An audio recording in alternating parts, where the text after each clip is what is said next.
Hello everyone and welcome to my channel. I am Brianna, a homeschool mom of 4, and today's video is a homeschool related video. Today I am going to film a mid-year update, what curriculum we are still using, what we've ditched, what we've tried, and some studies that I'm going to finish off the year with.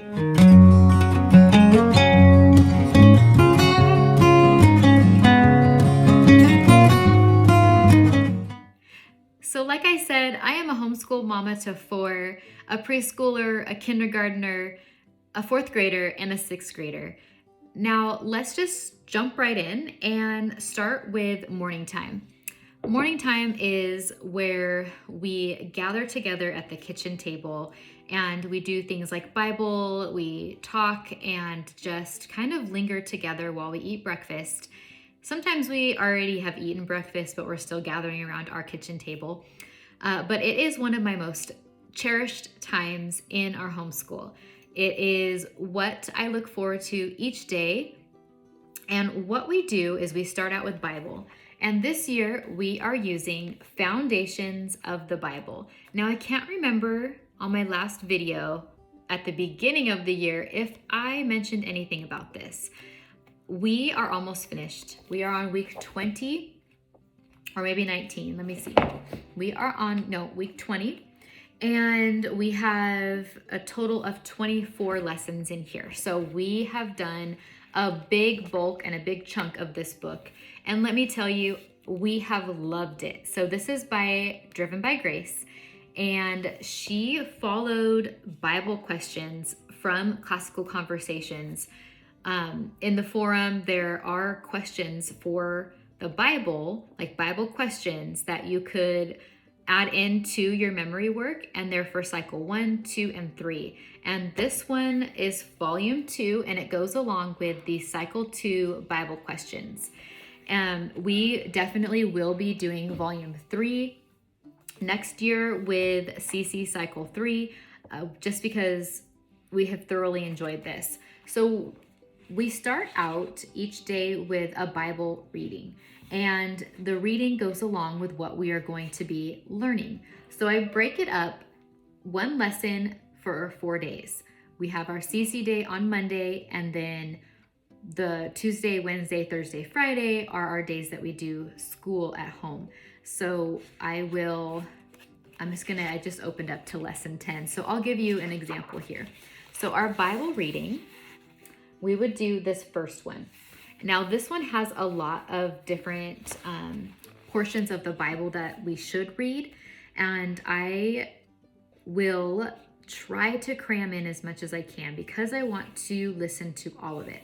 So after our Bible reading, I will go, and you see here how there is a bold section and then stuff that you read. So the title, I will stop at each title. So I will do one of these sections a day. Now, if it happens to be longer, which sometimes it is, like this one is, I will read more on that specific day than normal so that I can get this whole lesson done in a week. Now, it ends with review questions that you can ask your kids to make sure that they are really understanding and following along and retaining the information that they're hearing. And since we have loved Foundations of the Bible from Driven by Grace, we were able to, and not able, but we had to ditch the Who Am I Apologia study. We hadn't even gotten a lesson in on this one because I was finishing Who is God from the previous year. And we just found that there were better conversations coming out of this book. My kids were learning more about the Bible, and that's kind of what I wanted. So we spent most of our time doing Foundations of the Bible, and so I just made the decision not to keep going with Apologia, so I shelved it. Not sure if I'm going to go back to it or not. I know that Driven by Grace is coming out with that volume 3 that we're going to use. So we might just stick to that and call it good. Now, part of our morning time routine, we review our CC memory work. We will review the current week.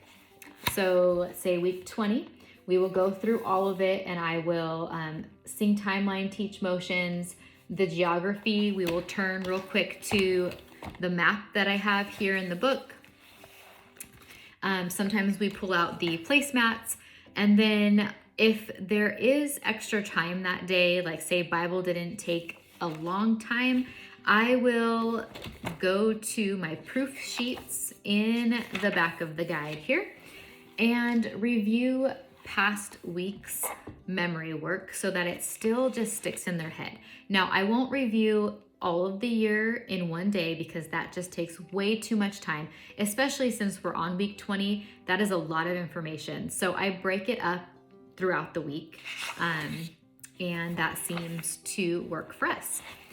Now, after Bible and CC, we move on to history and science. And I wasn't starting our school with history or science at the breakfast table right after morning time because I had done that in the past and I was feeling like it was taking up way too much time. So I took it away this year and scheduled it in later on in the day. And I have found that we slowly entered it back into our morning time. We enjoy ending our morning time with science or history, and it actually ensures that we get it done too that day. So let me show you what we are using for history. This has not changed. You saw this in my video at the beginning of the year. It is the Simply Charlotte Mason. It's a year of history, geography, and Bible, and we're covering the Middle Ages. So this we love. How it cycles through is we're reading through multiple books and then a book of the Bible. So one day we will be reading about the Vikings, and the next day we're reading the book Castle with Many Rooms, and then reading the Bible as well. And after the readings, my children will pull out their narration book and they will give me a short narration on what they remember and then draw a picture to go along with what they wrote about. Now for history though, this, let me try to get to, okay, this has 180 lessons. There's no way I'm going to finish this in the year. I'm going to have to make the decision to see if we continue this throughout the summer so that we finish it, because it is mapped out to be a 5-day curriculum. You're supposed to do it for 5 days a week. Now, I only do it 2 days a week because we have history 2 days and then science 2 days. I switch every other day. So we are not very far into this book because we are doing that schedule. And that's okay. We're still slowly chunking away at it, but that is how I wanted to schedule our weeks, to where we're only doing it twice. And then the other 2 days we're doing science. For science, there was a big change. We tried and tried and tried so hard to like this curriculum. It is the Apologia Earth Science. The reason why I agreed to do this curriculum this year is because there was a local group of friends who were getting together every other week to go over a lesson in this book. And my kids wanted to be a part of it. They wanted to be with their friends. They wanted to learn with their friends. And so I said, sure, why not? Well, we did Earth Science last year. And so I was kind of hesitant, like, oh, do we do it again? Ultimately, I made the decision, yes, we will do it again. It is a different book. And it was just, the lessons were too long. It didn't keep my kids' interest. So I, halfway through, was like, okay, we need to do something, because I want to have science be a part of our day, but I want my kids to actually enjoy it too. So that is when I printed off this Intro to Psychology with Gather Round.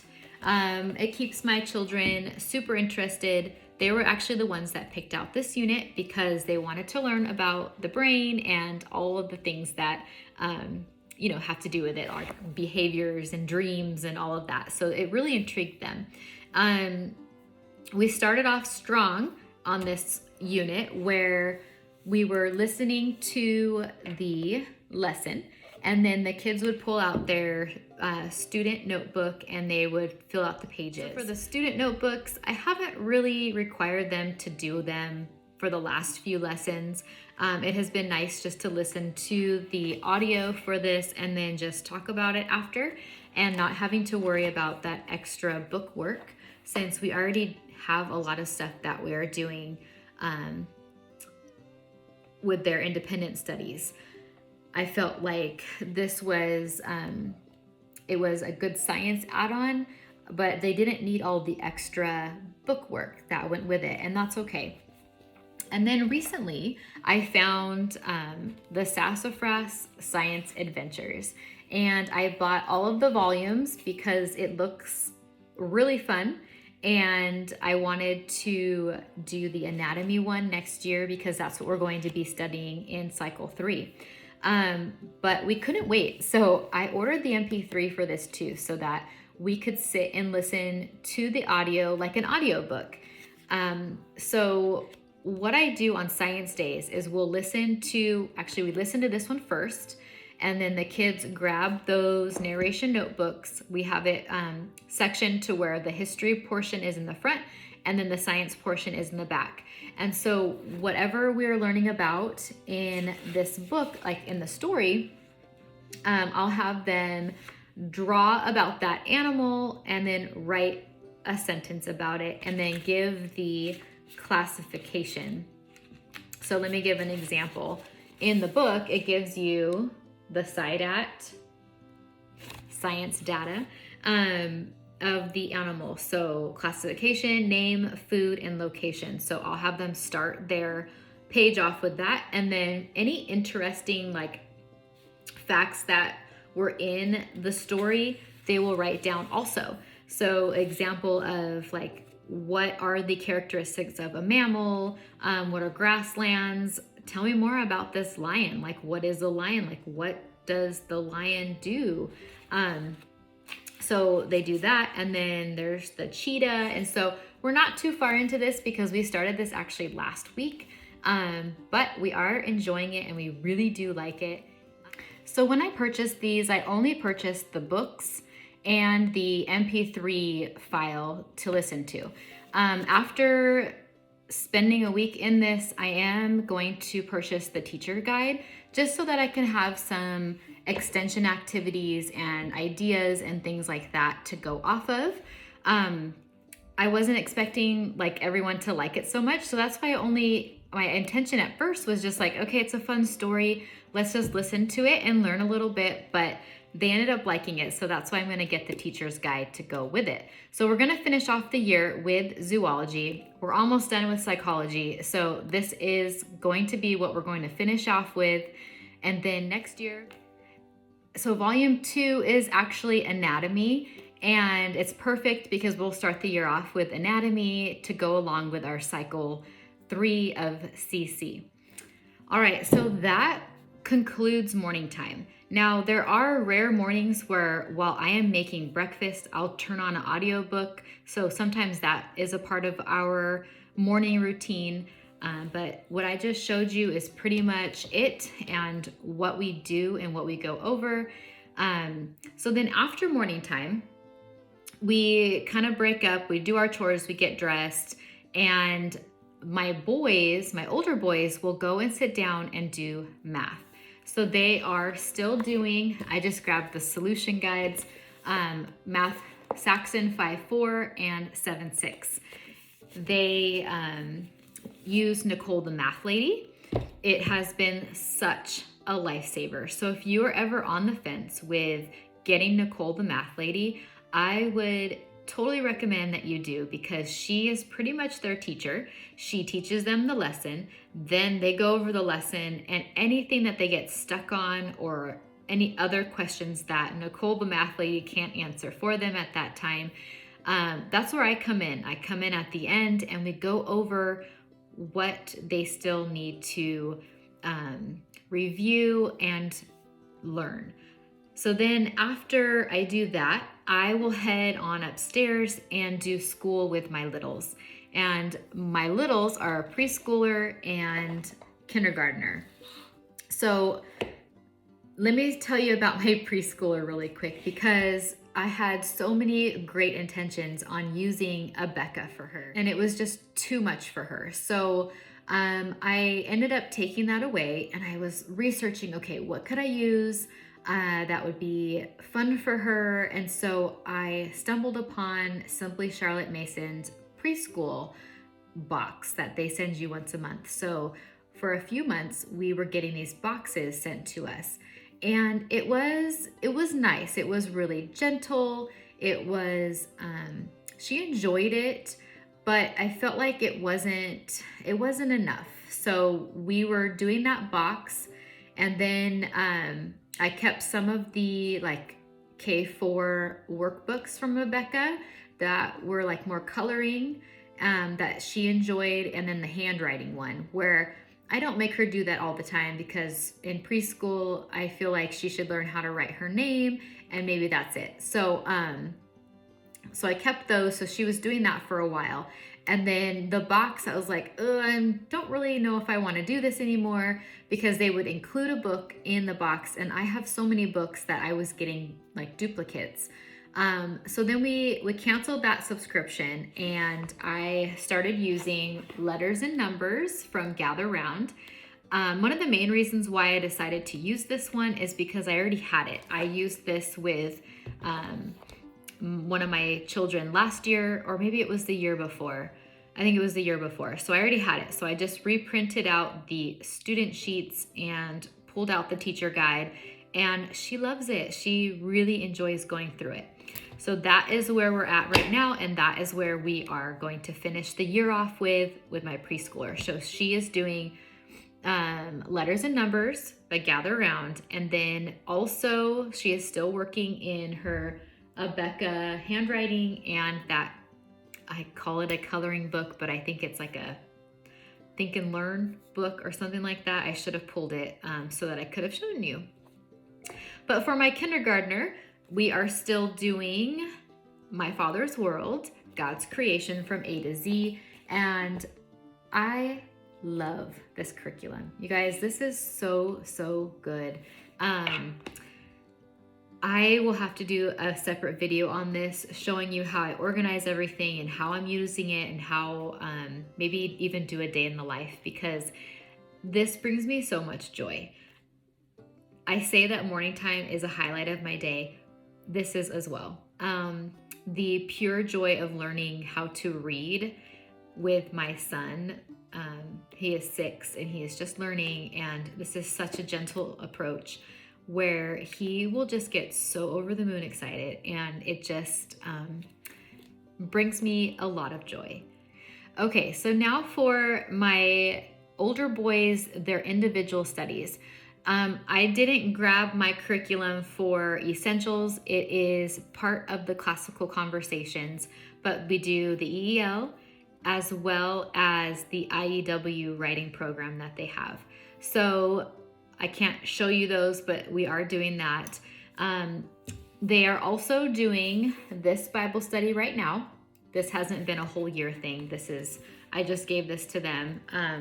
It's Keep Thy Heart, and we are going to continue. I had this from years and years ago, but we are going to keep doing her studies. So once this one is done, we'll pick another one, and they work through it together, which is really sweet. And then we are doing a Becca Spelling. I started out the year showing you all about spelling and all the books that we were going to use. I had the idea that we were just going to power through all of them and it was going to work and be good, but I feel like I keep trying to make all about spelling work and it's not working. So I switched to a Becca Spelling and Poetry, and my kids really like it and it's working. So I'm not going to change this. We're going to keep chugging right on through. And then Cursive.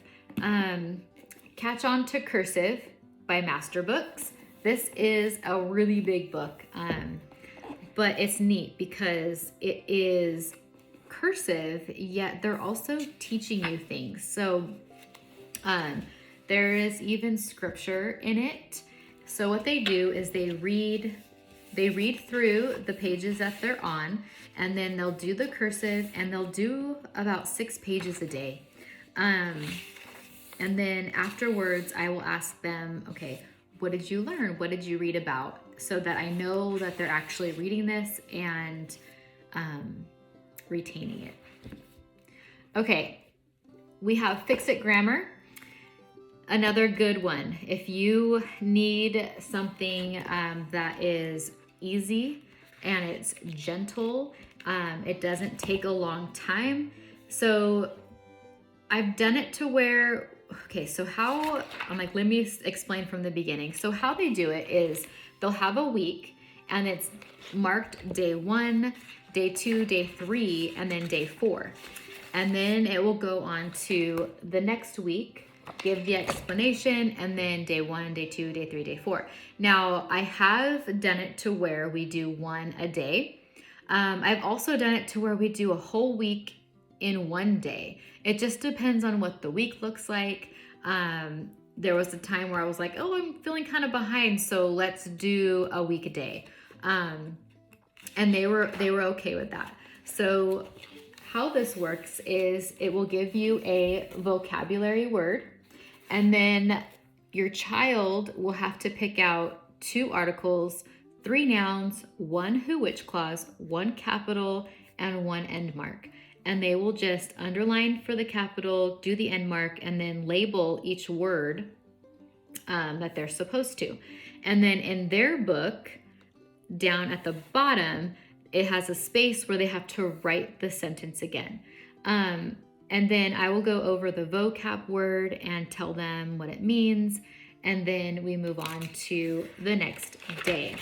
And it just keeps going. And let me tell you, my kids have really gotten great at picking out what a certain word is in a sentence because of this. It is just extra practice. It is really good. So if you are, this is another one, if you're on the fence and you don't know if you should get it, I feel like this is a great curriculum.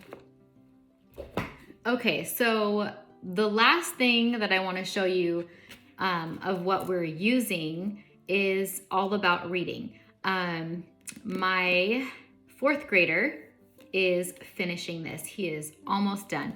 We have slowly trekked along in this only because he is such a great reader. He is a fast reader. He just like consumes books so fast that I feel like he doesn't really need to continue this.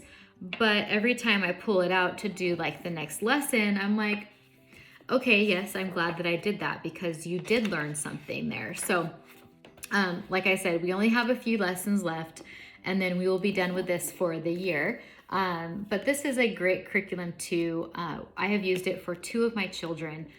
Okay, there's one more thing I want to talk about, and it was Simply Charlotte Mason's enrichment studies. I was showing you everything that was a part of that. It was Shakespeare, it was art, it was music, like all of the enrichment studies that I thought was going to be amazing. I liked the idea of it, but trying to implement it into our day was very hard. It took up too much time. I had other things that were more of a priority, so I didn't really get to utilize it as much as I wanted to. I made the decision to sell it all because it was just sitting on the shelf. No one was really interested in it either when I was pulling it out. It was just kind of like, okay, another thing we have to get through. So that, I was kind of bummed about it, to be honest, because like I said, it was something that seemed like a great idea and it looked really good, but it just wasn't a good fit for us right now. So one last thing I want to show you are 2 studies that I'm going to add for the remainder of the school year. So this first one, I don't have it bound or in a binder yet, but it is the Easter unit from Brighter Day Press. Now, I am really excited about this. It is only a week, so it is enough from Palm Sunday to Easter Sunday. How I'm going to do this is I'm going to break it up into 2 weeks, the week before Easter and then the week of Easter, and just read through the scripture. We'll read a picture book, we'll do an activity, and then sing a hymn. But on this, I mean, it gives you the supply list that you'll need for the whole study, and then I'll just show you one lesson, but this is what it looks like. And then here is the song for the first lesson. And then this one is the activity is making beeswax candles. And then it has a little section here. It says, color these palm branches as you listen to today's Bible reading, and after listening, rewrite one verse from the story in your own words. So it's a little narration page and something for them to color. So I am excited for this Easter one. I am always trying to hunt for a new Easter unit each year because, you know, I don't want to use the same one over and over. I mean, I could, but I like having something new, and so do the kids. They like new. So another thing that I'm adding, the last thing that I'm going to add, is a simple spring, and this is by Brighter Day Press as well. And it is a 6-week seasonal guide for families. So I figure since it's 6 weeks, we're gonna start mid-April and then finish out the year with it. Again, it has the recommended books to read, a supply list, and then, look at all of these wonderful books that she put in here as recommended. And then gives us our craft and baking list, and then watercolor supplies, because one of the things that I was drawn to was the watercolor portion of this little unit study. So she has a video that we can watch and follow along and do some watercoloring. So I thought that would be so fun to do for the spring. But an example of a week, I will show you a week. The first week is changing seasons, and we start out with Bible. So we'll read a Bible verse and then read a picture book, painting an activity. This week, the first week, is pressed flower trinket dishes. The recipe, so there's recipes on here too, strawberry scones, and also what I love is that she has gluten-free recipes. You don't see that very often in curriculum guides. You know, it's always just your regular flour. And then there is another book to read. So it starts out with the scripture, and then on day 1, this is what you're reading. It has the picture books in here, and then practicing the memory verse. So what is neat, I don't know if you can see this.